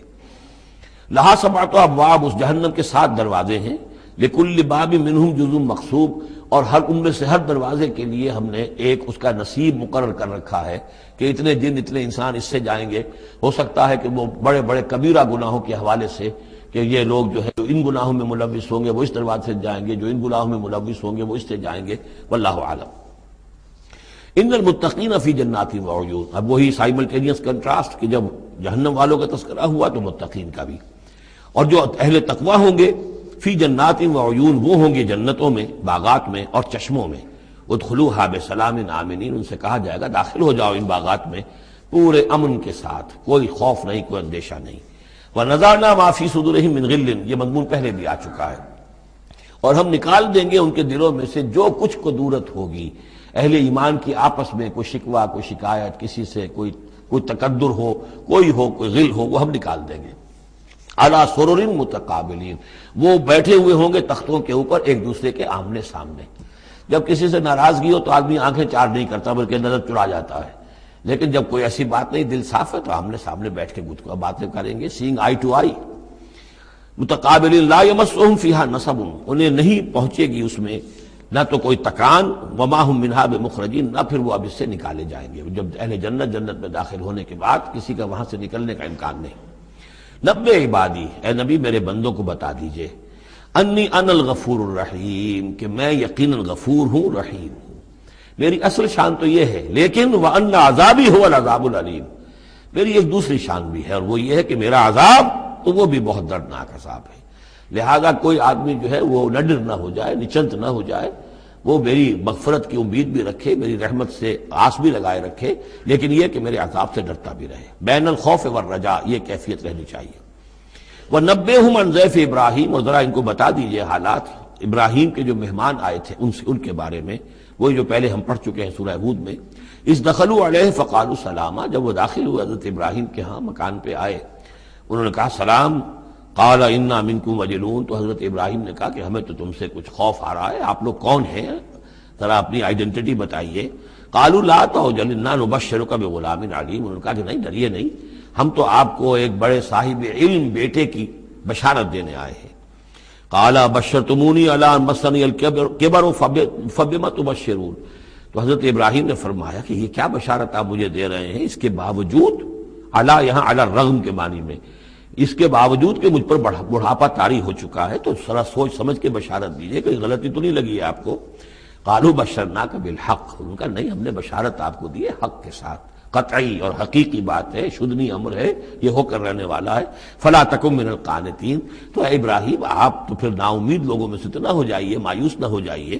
قال ومن یقنط من رحمت ربہ الا الضالون، تو حضرت ابراہیم نے کہا کہ ہاں یہ بات تو آپ صحیح کہہ رہے ہیں، اللہ تعالیٰ کی رحمت سے مایوس تو صرف وہی ہو سکتے ہیں جو گمراہ ہوں۔ یہ اللہ کی قدرت، اللہ کی رحمت، عین بڑھاپے میں اللہ مجھے اولاد دے دے، 87 برس کی عمر میں بیٹا دے دے، جیسے اس نے حضرت یحییٰ کی والدہ کو، جو کہ بالکل بانجھ رہی ساری عمر، اور حضرت زکریا جو ہیں بہت بوڑھے ہو چکے تھے، اسی طریقے سے معاملہ یہاں بھی ہوا ہے۔ قال فما خطبکم ایھا المرسلون، اب انہوں نے پوچھا کہ اے فرشتادو، اے جو بھیجے گئے ہو، ایلچیو، تمہارا کیا معاملہ ہے، یعنی کس قدر جا رہے ہو، کیا قصد ہے، کیا ارادہ ہے۔ قالوا انا ارسلنا الی قوم مجرمین، انہوں نے کہا کہ ہمیں بھیجا گیا ہے ایک مجرم قوم کی طرف، الا آل لوط، سوائے آل لوط، لوط کے گھر والوں کو، اس کے گھر والوں کو تو ہم بچا لیں گے، انا لمنجوہم اجمعین، ان سب کو ہم بچا لیں گے، نجات دیں گے، الا امرأتہ، اس میں بھی ایک استثناء ہے، سوائے اس کی بیوی کے، قدرنا انہا لمن الغابرین، ہم نے یہ اندازہ کر لیا ہے، یہ اندازہ ہے کہ وہ جو ہے پیچھے رہنے والوں میں سے ہوگی۔ قالوا بل جئناک بما فلما جاء آل لوط المرسلون، تو جب یہ لوط کے گھر پہنچے یہ فرشتادے بھیجے ہوئے اللہ کی طرف سے ایلچی جو آئے تھے، قال انکم قوم منکرون، وہی بات حضرت لوط نے فرمائی کہ آپ لوگ کچھ اجنبی سے لوگ ہیں، میں آپ کو جانتا نہیں، آپ کون لوگ ہیں، کہاں سے تشریف لائے ہیں۔ قالوا بل جئناک بما كانوا فيه يمترون، انہوں نے کہا نہیں بلکہ ہم تو وہ شے لے کر آئے ہیں آپ کے پاس جس کے بارے میں یہاں کے رہنے والوں کو شک تھا۔ آپ جب کہتے تھے کہ تم باز نہیں آؤ گے، ان خبیث فعل کو نہیں ترک کرو گے، شرک سے باز نہیں آؤ گے تو تم پر اللہ کا عذاب آئے گا، یہ اس میں شک کرتے تھے، مذاق اڑاتے تھے، اب وہ شے ہم لے کر آئے ہیں۔ وَأَتَيْنَاكَ بِالْحَقِّ وَإِنَّا لَصَادِقُونَ، اب ہم اللہ تعالیٰ کے آخری فیصلے کے ساتھ، قطعی اور شدنی فیصلے کے ساتھ آئے ہیں، اور ہم سچے ہیں، جو بات ہم کہہ رہے ہیں وہ درست ہے۔ فَأَسْرِ بِأَهْلِكَ بِقِطْعٍ مِّنَ اللَّيْلِ، تو آپ اپنے گھر والوں کو لے کر نکل جائیے رات کے ایک حصے میں، کہ ابھی رات باقی ہو، صبح ہونے سے پہلے پہلے نکل جائیے، وَاتَّبِعْ أَدْبَارَهُمْ، اور آپ بھی ان کے پیچھے پیچھے جائیے، وَلَا يَلْتَفِتْ مِنْكُمْ أَحَدٌ، اور کوئی آپ میں سے پیچھے مڑ کر اب دیکھے نہیں، یعنی کوئی دوستی، کوئی یاد آ رہی ہو، کوئی تعلقات اب جو ہے وہ ستا رہے ہوں دل کو۔ وَامْضُوا حَيْثَ تُؤْمَرُونَ، اور اب چلے جائیے وہاں جہاں آپ کو حکم ہوا ہے۔ وَقَضَيْنَا إِلَيْهِ، اور یہ بات ہم نے اس کو بتا دی، یہ فیصلہ ہم نے کنوے کر دیا اسے، ذالک الامر، یہ فیصلہ، ان دابر ہؤلاء مقطوع مصبحین، کہ ان لوگوں کی جڑ صبح ہوتے ہی کاٹ دی جائے گی، یعنی یہ کہ اس پوری قوم کو تہس نہس کر دیا جائے گا، دونوں شہر جو ہیں نسیہ منسیہ کر دیے جائیں گے، یہاں کوئی ایک متنفس بھی نہیں بچے گا۔ وجاء اہل المدینہ یستبشرون، اور اب آئے لوگ وہ دوڑے ہوئے بدماش لوگ جو ہیں وہ خوشیاں مناتے ہوئے آئے کہ بڑے خوبصورت لڑکے جو ہیں آج مہمان ہو کر آئے ہیں لوط کے ہاں، تو ہمارے لیے بڑا اچھا موقع ہے۔ قال ان هؤلاء ضیفی فلا تفضحون، حضرت لوط نے ان سے کہا یہ دیکھو میرے مہمان ہیں، مجھے رسوا نہ کرو، واتقوا اللہ ولا تحزون، اللہ کا تقوی اختیار کرو اور میری بے آبروئی مت کرو۔ قالوا اولم ننهک عن العالمین، انہوں نے کہا کہ دیکھو لوط، ہم نے تمہیں تمام جہانوں والوں سے روکا ہوا نہیں ہے کہ تم ٹھیکہ مت لو کسی کا، ہم جس کے ساتھ جو چاہیں کریں، تم کون ہوتے بیچ میں آنے والے، تم کو ٹھیکیدار بن گئے ہو پوری دنیا کے۔ اولم ننہک، کہ ہم نے منع کیا تمہیں، نہیں کیا تمہیں کہ تمام جہان والوں کی حمایت میں نہ کھڑے ہو جایا کرو۔ قال ہؤلاء بناتی ان کنتم فاعلین، ان کا یہ میری بیٹیاں حاضر ہیں، اگر تمہیں کچھ کرنا ہی ہے تو یہ کہ ظاہر اللہ تعالیٰ نے تمہارے لیے جو جوڑے بنائے ہیں تو وہ تو عورتیں ہیں، تو وہ ہے، میں عرض کر چکا ہوں، اس سے مراد یہ بھی لی گئی ہے کہ میری قوم کی جو یہ بیٹیاں ہیں تمہارے گھروں میں پڑی ہیں، جن کو تم نے چھوڑا ہوا ہے، اصل میں تو تمہارے لیے اللہ تعالیٰ نے وہ فطری راستہ بنایا تھا، یا یہ کہ انہوں نے اتمام حجت کے لیے، جس کو کہتے ہیں پنجابی میں برے کو گھر پہنچانا، یا آخری بات بھی کہی ہو کہ میں ایسا ہی اگر کوئی معاملہ ہے تو کوئی دو بڑے سردار جو ہیں انہیں کہا ہو کہ میں اپنی بیٹیوں کا نکاح تم سے کیے دیتا ہوں، تمہیں اگر کوئی اس طرح کی کوئی حاجت ہے، لعمرک انہم لفی سکرتہم یعمہون، تو انہوں نے کہا، یہ اللہ تعالیٰ کی طرف سے ہے، قسم ہے تیری جان کی، وہ لوگ تو اپنے اس نشے کی حالت میں بدمست تھے اور بالکل اندھے ہو گئے تھے. عین میم ہے والا ہے، یہ دل کے اندھے ہو چکے تھے. فاخذتہم الصیحۃ مشرقین، تو پھر انہیں آ پکڑا ایک چنگھاڑ نے اجالا ہونے کے وقت. مشرق، یہ مشرق نہیں ہے، مشرق ہے. مشرق ہے اجالے کی جگہ، صبح جہاں سے نکلتی ہے وہ مشرق ہے. شرق کے معنی جو ہے اصل میں وہ روشنی ہے، تو اسی سے یہ مشرقین، صبح ہونے کا وقت، سورج نکلتے وقت جب اجالے کا وقت ہوا تو ان کو ایک چنگھاڑ نے آ پکڑا. فجعلنا عالیہا سافلہا، تو ہم نے اس کے اوپر والے حصے کو نچلا بنا دیا، یعنی تل پٹ کر دیا. وہ گری، پوری بستی جو ہے وہ اٹھا کر پٹک دی گئی کہ چھتیں نیچے اور اس کی جو بنیادیں تھیں وہ اوپر. وَأَمْطَرْنَا عَلَيْهِمْ حِجَارَةً مِّن سِجِّيلٍ، اور پھر ہم نے ان پر بارش برسائی، سجیل، مٹی کے کنکروں کی بارش. ان فی ذلک لآیات للمتوسمین، یقیناً اس میں نشانیاں ہیں ان لوگوں کے لیے جو حق کے متلاشی ہوتے ہیں. یہ جو اسم کا لفظ ہے الف سین میم، اور الف جو ہے اس میں ادھر حقیقت جو اصل اس کا حروف اصلیہ میں سے نہیں ہے، سین میم ہے اصل. یہ ہوتے علامت، اسم کے معنی بھی علامت ہے. یہ میرا نام ہے، یہ آپ کا نام ہے، یہ علامت ہے کہ جس سے میرے نام سے آپ پہچانتے ہیں. تو جو لوگ علامتوں سے، متوسم باب تفاعل بن جائے گا، جو علامتوں سے حقیقت کو پہچاننا چاہیں، جو آیات آفاقیہ، آیات تاریخیہ، آیات انفسیہ، آیات قرآنیہ سے حقیقت کو جاننا چاہیں، ان فی ذلک لآیات للمتوسمین. وَإِنَّهَا لَبِسَبِیلٍ مُقِیم، اور وہ جو بستیاں تھیں وہ سیدھی راہ پر واقع ہوئی تھی. یعنی یہ سیدھا راستہ تھا جو یمن سے جاتا تھا فلسطین تک، میڈیٹرینین کے ساحل تک، اور یہ سیدھا راستہ تھا کیروان روٹ، مشرق و مغرب کے درمیان یہی لنک تھا. سویز کینال تھی نہیں، اور ابھی یہ راستہ جو تھا round the Cape of Good Hope, یہ تو کہیں جا کر 1498 میں واسکو ڈی گاما نے تلاش کیا ہے. تو یہ راستہ معلوم ہی نہیں تھا، سویز کینال تھی نہیں. تو ساری جو مشرق اور مغرب کی ٹریڈ ہوتی تھی وہ یہ تھی کہ ہندوستان اور چین اور یہ جاوا، ملایا وغیرہ جو ہیں، یہ ہند چینی کے جتنے یہ سب سامان آتا تھا یمن کے ساحل پر. یورپ کے سارے ممالک کا سامان آ جاتا تھا شام کے ساحل پر، فلسطین کے ساحل پر. اب ان دو کے درمیان یہ قافلے چلتے تھے، یہ کیروانز تھے کہ جو ان جہاں سے لے کر سامان ادھر، ادھر کا سامان ادھر. تو یہ راستہ ہے امام مقیم، سبیل المقیم اس کو کہا گیا، سیدھا راستہ، سیدھی شاہراہ. اسی پر یہ اصحاب ہجر کے بھی مسکن تھے، اسی پر پھر یہ اصحاب مدین کے بھی تھے، اور یہ بستیاں بھی اسی راستے پر واقع ہوئی تھیں.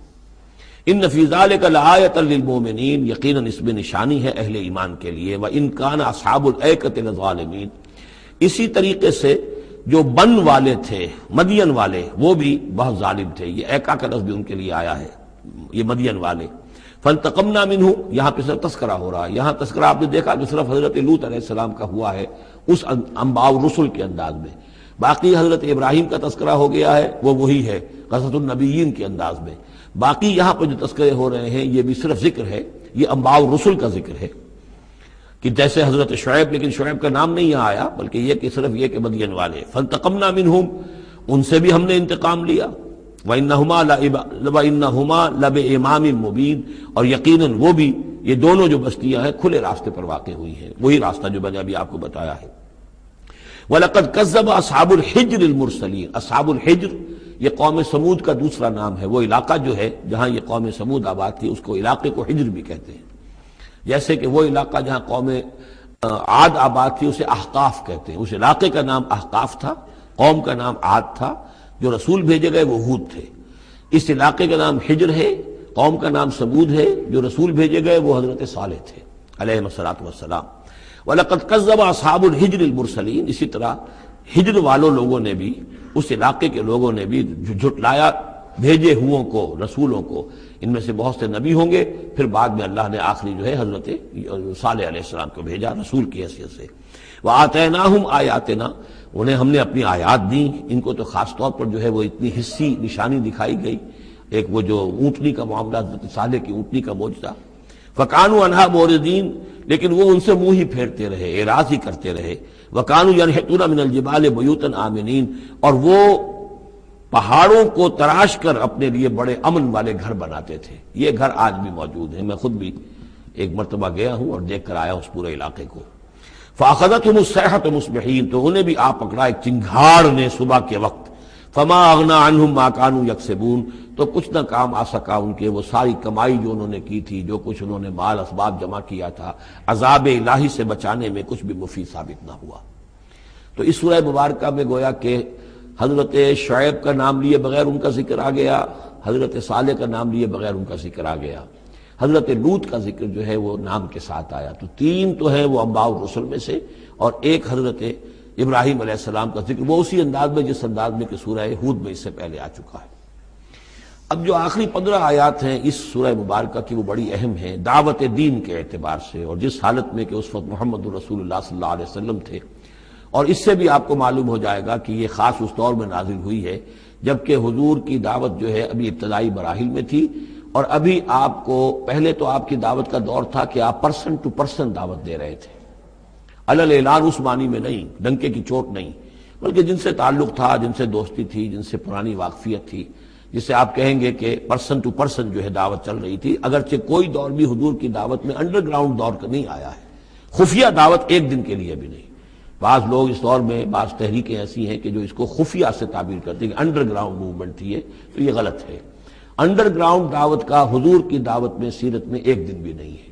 البتہ یہ ضرور ہے کہ جیسے ایک نیچرل ایک تدریج ہوتی ہے، اس کے اندر ایک ترقی ہوتی ہے کسی معاملے کے اندر، پہلے آپ نے ذاتی جن سے تعلقات تھے، حضرت ابوبکر بہت پرانے دوست تھے، ان سے سب سے پہلے ان سے بات کی ہے، گھر میں حضرت خدیجہ جو آپ کی اہلیہ تھی ان سے بات کی، حضرت علی ہیں جو چچا زاد بھائی ہیں بلکہ زیر تربیت ہیں، زیر کفالت ہیں، ان سے بات کی ہے، اپنا جو غلام تھا جسے آزاد کر کے منہ بولا بیٹا بنایا ہوا ہے اس سے بات کی، اس طریقے سے پرسن ٹو پرسن۔ لیکن پھر یہ کہ تقریباً 3 سال کے بعد پھر آپ کو حکم ہوا کہ اب آپ ڈنکے کی چوٹ علل اعلان دعوت شروع، وہ آیت اس سورت مبارک میں آ رہی ہے۔ وما خلقنا السماوات والارض وما بینہما الا بالحق، اور ہم نے نہیں بنایا، تخلیق فرمایا آسمانوں کو اور زمین کو اور جو کچھ ان کے مابین ہے مگر حق کے ساتھ۔ پرپز فل کریشن ہے یہ پرپز لیس نہیں ہے، ایٹ رینڈم نہیں ہے، یہ کوئی کھلندرے کا کھیل نہیں ہے جیسے کہ ہندو مائتھولوجی میں ہے، رام کی لیلا ہے، جیسے کوئی بچہ ہے کھیلتا ہے۔ اب بچے کے کھیلنے میں کوئی حکمت تھوڑا ہی ہوتی ہے، اس نے ایک کھلونا اٹھایا اور پٹخ دیا، پھر کوئی دوسرا اٹھایا پھر پٹخ دیا، پھر پہلا اٹھا لیا، اب اس میں کوئی حکمت تو نہیں ہے۔ اسی طریقے سے رام جی جو ہے کھیل رہے ہیں، جس کو چاہتے ہیں تخت سے اٹھا کر زمین پہ پٹخ دیتے ہیں، جس کو چاہتے ہیں وہ جو تیلی اس کو اٹھا کے وہ راجا بنا دیتے ہیں، تو یہ کھیل ہے رام کا، رام کی لیلا ہے یہ، تو یہ تصور اسلام میں نہیں ہے۔ یہ کائنات کی تخلیق بالحق ہے۔ ربنا ما خلقت ھذا باطلا سبحانک فقنا عذاب النار، تیری ذات اس سے بہت اعلیٰ اور عرفہ ہے، پاک ہے کہ تیرے بارے میں یہ گمان کیا جائے کہ تو نے یہ کائنات ایسے ہی بنا دی کھیلنے کے لیے، اور یہ کوئی آپ تیرا مشغلہ ہے، نہیں۔ وما خلقنا السماوات والارض وما بینہما الا بالحق وان الساعۃ لآتیۃ، اس حق کا فیصلہ یہ ہے، اس حق کا منطقی نتیجہ یہ ہے کہ قیامت آ کر رہے، اس لیے کہ باقی تمام چیزیں تو انسانوں کے لیے پیدا کی گئی ہیں، ان کی ساری توجہ یہی ہو جائے گی انسان کاہے کے لیے پیدا کیا گیا، اور خاص طور پر انسان میں جو اخلاقی حص رکھی گئی ہے۔ By very nature, by his very nature he knows this is good this is evil, یہ جو اس کے اندر ایک شعور ہے، ایک تمیز ہے، یہ ایول ہے یہ گڈ ہے، یہ اچھا ہے یہ برا ہے۔ اب اس کا نتیجہ کیا نکل رہا ہے؟ یہاں تو الٹے نتیجے نکلتے ہیں، بہت سے اچھے لوگ جو ہیں انہیں فاقے آ رہے ہوتے ہیں، اور بہت بدماش جو ہیں وہ یہاں پہ عیش کر رہے ہوتے ہیں۔ تو یقیناً کوئی اور زندگی ہونی چاہیے، اور یقیناً کوئی دن ہونا چاہیے کہ جس میں بھرپور حساب کتاب ہو جائے، نیکوکاروں کا حساب کتاب ہو جائے، اور پھر ان کی زندگی ایسی ہو کہ بھرپور صلہ انہیں ان کا مل سکے، اور بدکاروں کی بدکاریوں کا حساب کتاب ہو جائے، اور پھر ایسی زندگی ہو، ایسا نظام ہو کہ انہیں پوری سزا مل سکے۔ تو یہ گویا کہ حق کا تقاضا ہے۔ وما خلقنا السماوات والارض وما بینہما الا بالحق وان الساعۃ لآتیۃ، قیامت آ کر رہے گی۔ فاصفح الصفح الجمیل، تو اے نبی آپ ذرا ابھی خوبصورتی کے ساتھ درگزر سے کام لیجئے، یعنی یہ کہ یہ مجرم کہیں بھاگ کے نہیں چلے جائیں گے، ہماری پکڑ سے نکل نہیں جائیں گے، قیامت آئے گی، ایک کیفر کردار کو پہنچ جائیں گے۔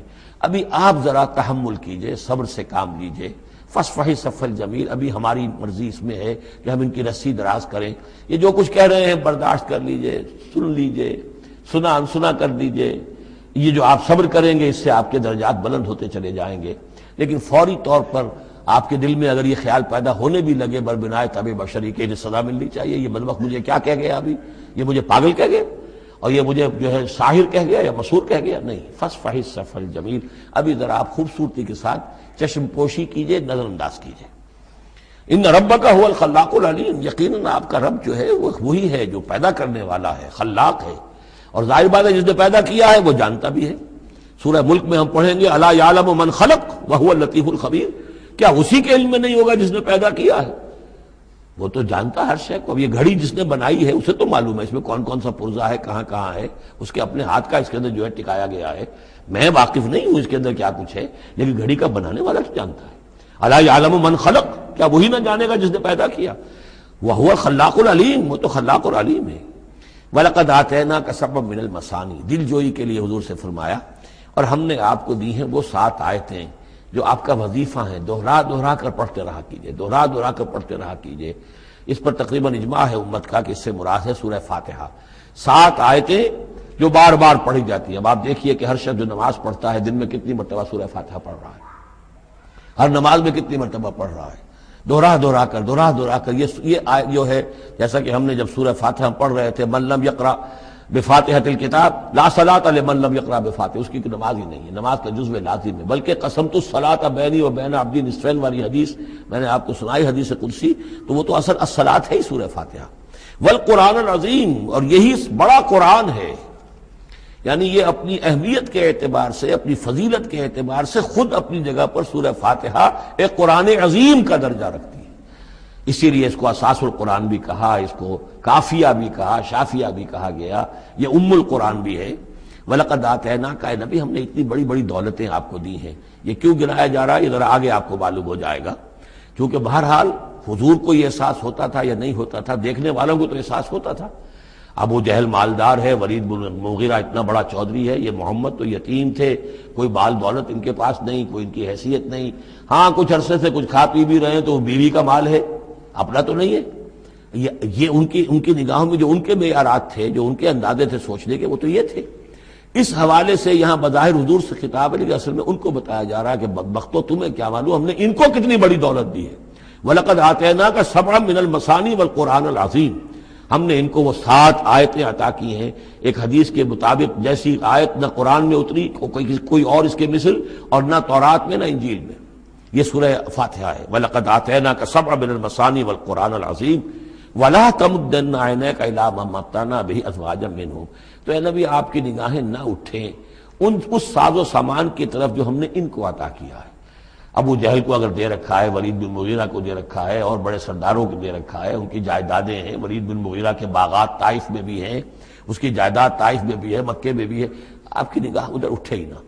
پر کاہ کے برابر، جیسا کہ ایک حدیث میں آتا ہے کہ دنیا مافیہا کی حیثیت اگر اللہ کی نگاہ میں ایک مچھر کے پر کے برابر بھی ہوتی تو اللہ کسی کافر کو ایک گھونٹ پانی بھی اس دنیا سے نہ دیتا. جو اللہ کا ماننے والا اور جاننے والا، اللہ کو جاننے والا ہو، تو اس کی نگاہ میں تو پھر اس دنیا و مافیہا کی وہی وقت ہونی چاہیے. وہ متاثر نہ ہو یہاں کی چمک دمک سے، آپ کی نگاہ اٹھے ہی نہ. لا تمدن عینیک الی ما متعنا بہ ازواجا منہم، ان کو جو ہم نے دے رکھا ہے ساز و سامان اور زیبائش اور آرائش جو ہے، آپ کی نگاہیں ادھر نہ اٹھے. ولا تحزن علیہم، اور اب دیکھیے ان کے اوپر جو بھی اب عذاب آئے گا یا جس عذاب کے مستحق ہو رہے ہیں، آپ اس پر غم بھی نہ کھائیے. ٹھیک ہے یہ آپ کا کنبہ ہے، قبیلہ ہے، اب ابو لہب آپ کا چچا بھی ہے، لیکن یہ کہ آپ غم نہ کیجئے. آپ وَاخْفِضْ جَنَاحَكَ لِلْمُؤْمِنِينَ، اور آپ اپنے کندھوں اور بازوؤں کو ذرا جھکا کر رکھیے اہل ایمان کے لیے. یہ ہمارے فقراء جب آتے ہیں، یہ جو غلام طبقے سے جو لوگ آئے ہیں، یہ لوگ جو گرے پڑے طبقات سے تعلق رکھتے ہیں، جب یہ آپ کے پاس آئیں تو آپ ان کا استقبال کیجئے. فَقُلْ سَلَامٌ عَلَيْكُمْ كَتَبَ رَبُّكُمْ عَلَىٰ نَفْسِهِ الرَّحْمَةَ، تو اس انداز میں ان کا استقبال کیجئے، ان کے سامنے تواضع کیجئے، ان کے سامنے اپنے کندھوں کو جھکائیے. وَاخْفِضْ جَنَاحَكَ لِلْمُؤْمِنِينَ، یہی مضمون ایک مرتبہ پھر سورہ طٰہٰ کے اندر آئے گا. وَاخْفِضْ جَنَاحَكَ لِمَنِ اتَّبَعَكَ مِنَ الْمُؤْمِنِينَ، اہل ایمان یہ جو آپ کی پیروی کر رہے ہیں، آپ اپنے ذرا کندھے ان کے سامنے جھکا کر رکھیے. یا یہ حکم دیا گیا ہے اولاد کو والدین کے بارے میں، اگلی صورت میں آ جائے گا سورہ بنی اسرائیل میں، کہ ان کے لیے اپنے کندھوں کو اپنے بازوؤں کو ذرا جھکا کر رکھا کرو. والدین کے سامنے تن کر نہ کھڑے ہو کہ کندھے جو اٹھے ہوئے ہیں، بلکہ کندھے ذرا دبا کر. وَاخْفِضْ جَنَاحَكَ لِلْمُؤْمِنِينَ وَقُلْ إِنِّي أَنَا النَّذِيرُ الْمُبِينُ، اور کہہ دیجئے کہ میں تو صرف خبردار کرنے والا ہوں، کھلا خبردار کرنے والا، میری اس کے سوا کوئی ذمہ داری نہیں ہے۔ کما انزلنا علی المقتسمین، جیسے کہ ہم نے نازل کیا ہے ان پر کہ جنہوں نے تقسیم کر لیا ہے، الذین جعلوا القرآن عظیم، قرآن کو انہوں نے بوٹیاں بنا لیا ہے، اس کو توڑ کے ٹکڑے کر دیا ہے۔ اب اس کے اندر دو رائے ہیں، ایک تو یہ کہ اس قرآن سے مراد یہی قرآن ہے، اور مذاق اڑایا کرتے تھے لوگ، یہ جو بھی تھے ابو جہل اور اس کے ساتھی، بھائی فلاں سورت تو میری ہے، وہ تمہیں لے جاؤں گا، وہ فلاں سورت جو محمد کہتا ہے وہ تم لے جانا، وغیرہ وغیرہ، آپس میں وہ تقسیم کرتے تھے ہنسی مذاق میں۔ تو اس حوالے سے انہوں نے قرآن کو بوٹیاں بنا کر اپنے اندر تقسیم کرنا شروع کر دیا ہے۔ ایک رائے یہ ہے، مجھے وہ زیادہ قرین قیاس معلوم ہوتا ہے کہ قرآن کے لفظ کا اطلاق تورات پر بھی ہوا ہے، کہ یہ قرآن وہ ہے جو محمد پر نازل ہوا، ولا بالذی بین یدیہ، ایک اور جگہ ہم آگے چل کر دیکھیں گے، وہ قرآن جو اس سے پہلے تھا، اور وہ گویا کہ وہ تورات تھی، اللہ کی کتاب۔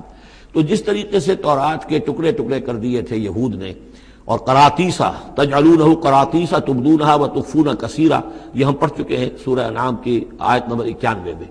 تو جیسے کہ ٹکڑے ٹکڑے کر کر اور کچھ حصہ ظاہر کیا، کچھ چھپایا، تو ان دونوں کی رائے ہے، وہ میں نے آپ کے سامنے پیش کر دی۔ فَوَرَبِّكَ لَنَسْأَلَنَّهُمْ أَجْمَعِينَ، تو تیرے رب کی قسم اے محمد صلی اللہ علیہ وسلم، ان سب کو ہم جمع کر کے رہیں گے۔ اما نسألنهم اجمعین، ہم ان سے پوچھ کر رہیں گے، یہ لفظ وہی آ گیا ہے، فَلَنَسْأَلَنَّ الَّذِينَ أُرْسِلَ إِلَيْهِمْ وَلَنَسْأَلَنَّ الْمُرْسَلِينَ، یہ جو سورہ اعراف کی آیت نمبر 6 تھی، ہم لازماً پوچھ کر رہیں گے ان سے بھی جن کی طرف رسولوں کو بھیجا گیا، اور ان سے بھی کہ جن کو رسول بنا کر بھیجا گیا۔ فَوَرَبِّكَ لَنَسْأَلَنَّهُمْ أَجْمَعِينَ، تو آپ کے رب کی قسم ہم ان سب سے پوچھ لیں گے، حساب کتاب لے لیں گے، یہ تھوڑے سے وقت کی بات ہے، آپ ذرا صبر کیجئے۔ اما کانوا یعملون، جو کچھ کہ یہ کر رہے تھے، فاصدع بما تؤمر، یہ ہے وہ آیت۔ اب ڈنکے کی چوٹ علی الاعلان کہیے جس چیز کا آپ کو حکم ہوا ہے۔ یہ جب حکم آیا حضور کو تو پھر آپ کوہ صفا پر کھڑے ہوئے، اور پھر آپ نے وہاں، اگرچہ ظاہر بات ہے کہ اس کا کوئی امکان نہیں تھا کہ آپ ننگے ہو جاتے، لیکن جو وہاں کا رواج تھا وہ یہ تھا کہ اگر کسی شخص کے پاس کوئی ایسی خبر آتی تھی کہ فلاں قبیلے کے لوگ جو ہیں آج رات ہمارے اوپر حملہ کریں گے، شب خون ماریں گے، اب کیسے لوگوں کو بتائیں، کوئی کمیونیکیشن ماس میڈیا تو ہے نہیں، کیسے خبر دیں، کیا کریں؟ تو وہ یہ کرتا تھا کہ وہ شخص کپڑے اتار کے معذرزاد برہنہ ہو کر کسی اونچی جگہ کھڑا ہو جاتا تھا، تاکہ ہر طرف سے لوگ دیکھ لیں کہ ایک ننگا آدمی کھڑا ہے، نذیر عمیان کہتے تھے اسے، ننگا خبردار کرنے والا۔ اب جہاں تک اس کی آواز جا رہی ہے، آواز لگاتا تھا وا صباحا، ہائے وہ صبح جو آنا چاہتی ہے، آیا چاہتی ہے، اس لیے کہ صبح کے وقت ہوتے تھے حملے، یہ جس کو آج کل آپ کہتے ہیں small hours of the morning, وہ بہت غفلت کا وقت ہوتا ہے آدمی کا، صبح رات کے 2-3 بجے جو ہے ٹھنڈی ٹھنڈی نیند آئی ہوتی ہے، اس وقت وہ آتے تھے، حملہ کرتے تھے، لوٹ مار کرتے تھے، قتل کرتے تھے اور بھاگ جاتے تھے۔ تو وا صباح، ہائے وہ صبح جو آیا چاہتی ہے۔ تو اب لوگ دوڑتے تھے کہ بھائی کہاں کی خبر آئی ہے، کون ہے، کون سا قبیلہ ہے، کس کے بارے میں اطلاع ہے، اطلاع صحیح ہے غلط ہے۔ تو یہ ان کا رواج تھا۔ تو حضور نے یہ کیا، صرف ایک چیز اس میں سے نکال دی، ننگے ہونے کا سوال نہیں تھا معاذ اللہ، لیکن آپ بھی کھڑے ہو گئے کوہ صفا پر، وا صباحا کا نعرہ لگایا۔ اب لوگ آئے، دوڑے، کوئی خبر دی ہے، محمد دینا چاہتے ہیں، کوئی بات ہے، بڑی اہم کوئی بات ہے۔ وہاں آپ نے پھر اپنی دعوت پیش کی۔ تو اسی مجمع میں پھر ابو لہب نے کہا تھا تبا لک لہذا جمعتنا، تمہارے لیے ہلاکت ہو، ہمیں اس کام کے لیے جمع کیا تھا، ہم اپنے بڑے بڑے اہم کاموں میں لگے ہوئے تھے۔ وہ مہاجن تھا، کہیں مہاجنی سود اپنا لین دین کا حساب کر رہا ہوگا بیٹھا ہوا، میں وہ سب چھوڑ کر آیا ہوں کہ کوئی خاص اہم بات تم نے بتانی ہے، لیکن تم نے یہ کیا کیا؟ تو یہ ہے وہ واقعہ، اور اس سے معلوم ہو جاتا ہے کہ یہ سورہ مبارکہ جو ہے اسی دور کی، ابتدائی دور کی ہے۔ فاصدع بما تؤمر واعرض عن المشرکین، تو اب ڈنکے کی چوٹ کہیے اب جو کہ آپ کو حکم دیا گیا ہے، اور ان مشرکوں سے اعراض کیجئے، پرواہ نہ کیجئے ان کی۔ انا کفیناک المستہزئین، یہ جو استہزاء کرنے والے ہیں، تمسخر اڑانے والے ہیں، ہم آپ کی طرف سے ان کے لیے کافی ہو رہیں گے، ان کی کوئی مخالفت آپ کا کچھ بال بیکا نہیں کر سکے گی۔ الذین یجعلون مع اللہ الہا آخر، جو اللہ کے ساتھ ساتھ اور بھی الہ گھڑے بیٹھے ہوئے ہیں، فسوف یعلمون، تو عنقریب انہیں معلوم ہو جائے گا کہ اصل حقیقت کیا ہے اور وہ کس طرح کی گمراہیوں میں پڑے ہوئے تھے۔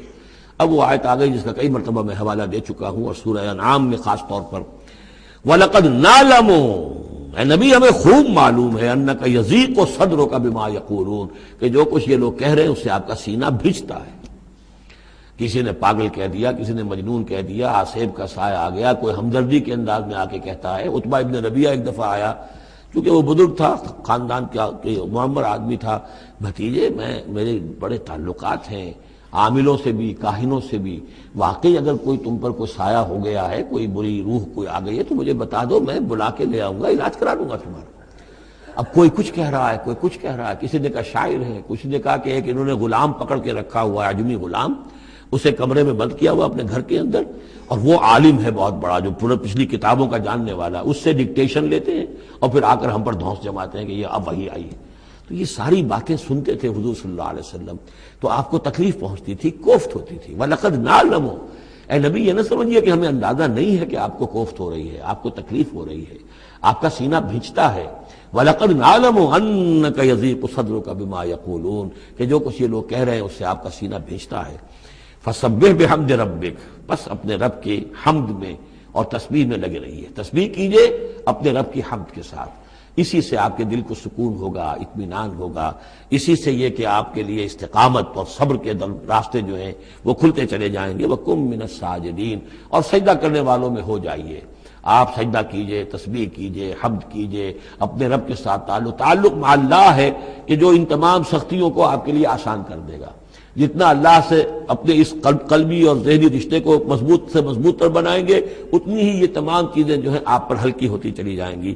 وَاعْبُدْ رَبَّكَ حَتَّىٰ يَأْتِيَكَ الْيَقِينُ، اور اپنے رب کی بندگی میں، پرستش میں لگے رہیے یہاں تک کہ وہ یقینی بات آ جائے۔ اور وہ یقینی بات کیا ہے؟ جو یقینی شے ہے، شدنی ہے، موت، یعنی یہ کہ تا دم آخر دم فارغ مباش، اندری رہ میں تراش و میں خراش، آخری وقت تک اس بندگی میں اپنے لگے رہیے، جو بھی آخری موت جب تک آ جائے، یا موت سے مراد یہ بھی ہو سکتا ہے یقین سے، یقینی بات اللہ کی مدد آ جائے، اللہ کی طرف سے غلبہ حاصل ہو جائے اور اللہ تعالیٰ کی نصرت آ جائے، اللہ کا فیصلہ آ جائے، لیکن عام طور پر گمان یہی ہے کہ اس سے مراد موت ہے۔ وَاعْبُدْ رَبَّكَ حَتَّىٰ يَأْتِيَكَ الْيَقِينُ، اور اپنے رب کی بندگی اور پرستش میں لگے رہیے یہاں تک کہ وہ یقینی شے وقوع پذیر ہو جائے۔